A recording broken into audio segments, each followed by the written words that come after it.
Hi, we're acquainted Curious Volumes. My name is James. Today's a Thursday, and it's a Poetry Thursday. So I'm going to read you a poem, and I looked up this poem after reading references to it in this book, The Count of Monte Cristo by Alexandre Dumas. Now, as you probably know, this is a classic French novel of the 19th century, and it involves a man who has been wrongly imprisoned for a period of several years, and the way that he gets revenge upon the people who conspired to put him in prison. I won't go into any more detail than that. I'm having a lot of fun reading it. It's my first time through, and so I wouldn't, I've come on here a few times and said I don't care about spoilers. I kind of don't want don't want to know too much about what's happening, but I'm having a lot of fun with it. But there is a section early in, and this is not a spoiler at all, but this is set in at the beginning of the story. The year is 1815, and in France, this is a very busy year because Napoleon has been deposed and he's on the island of Elba. So the Bourbon King Louis XVIII is back on the throne for a while. He is about to be deposed by Napoleon again for a period of 100 days, ending in the Battle of Waterloo, and then Louis XVIII will come back to the throne. So he kind of gets restored two times to the monarchy.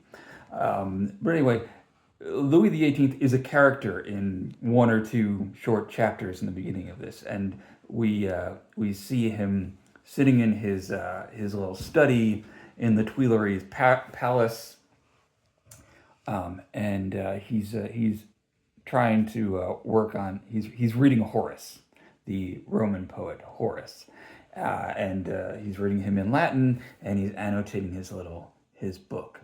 And while he's doing this, he has one of his courtiers, Baron de Blacas, who is trying to get him to pay attention to some news, some rumors, some intelligence that they have that Napoleon is planning something. And the king really doesn't want to be bothered. He's much more interested in reading Horace. Here's a little bit of it.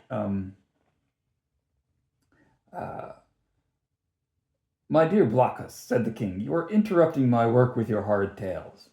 And you, sire, are keeping me from my sleep, with fears for your safety. One moment, my good friend. Wait one moment. I have here a most perspicacious note on the line, Pastor quum trahiret. Let me finish it, and you can tell me afterwards. There was a brief silence while Louis XVIII, in handwriting that he made as tiny as possible, wrote a new note in the margin of his Horace. Then, when the note was written, he looked up with the satisfied air of a man who thinks he has made a discovery when he has commented on someone else's idea, and said, Carry on, my dear Duke, carry on. I am listening. So that line, Pastor quum trahiret, is the first line of Horace's 15th ode, or there were 4 books of Horace's odes, and they're typically numbered with the volume number and then the number of the ode. So this is volume 1, ode 15. And it seems that different translators give them different titles to kind of indicate what they're about, because they don't. It's not like the Iliad where it's a narrative that carries from one section to another. These are all sort of independent lyric poems. And this is, I mentioned the Iliad because the poem that the king is reading there, and he quotes from it a few other times while they're trying to get him to pay attention to being a king. He reads some other lines as this little scene progresses. It's one of the amusing scenes in here. But I wanted to read that poem to you because it is based on a theme from not the Iliad, but from the story of the Trojan War, and it is a sort of prophecy.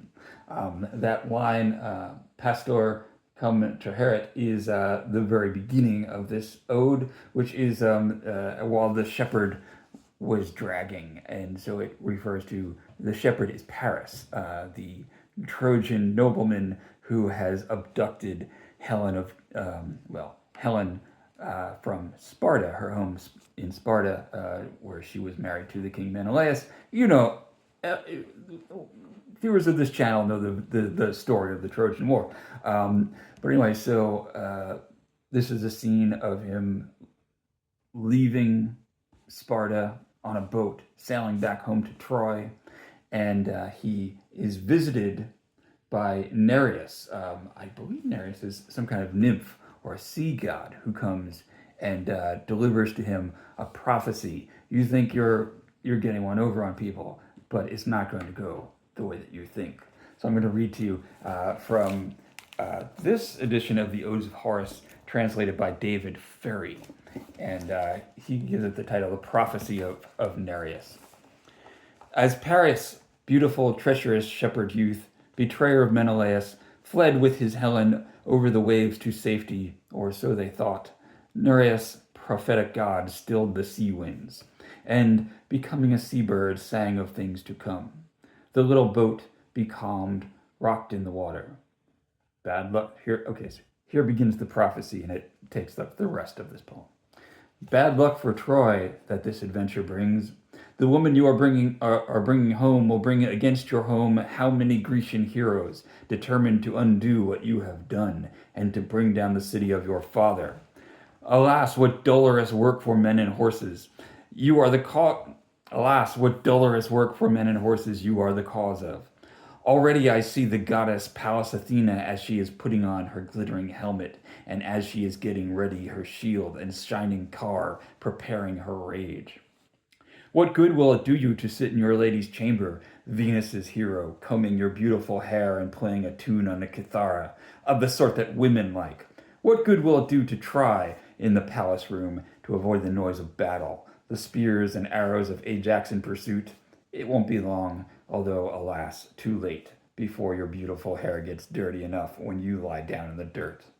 Haven't you heard of Laertes' son, the scourge of the Trojan people? Haven't you heard of Nestor? And don't you know that Salaminian Teucer, brother of Ajax, deterred by nothing, is on the hunt for you? And undeterred, Sthenelus too, and he, Tydeus' terrible son, more terrible than his terrible father, is hot to hunt you down. And you, like a grazing deer, that when it sees a wolf on the other side of the valley coming, forgets to graze, and runs as fast as it can, head back and panting hard, heart throbbing. You will run away as fast as you can, head back and panting hard. How much unlike how you had promised her that you were going to be. Heartthrob with Helen in the palace chamber. It's pretty ice cold, right? Anyway, so that's what I got for you this week. Horace's 15th Ode. Thanks for watching. Bye.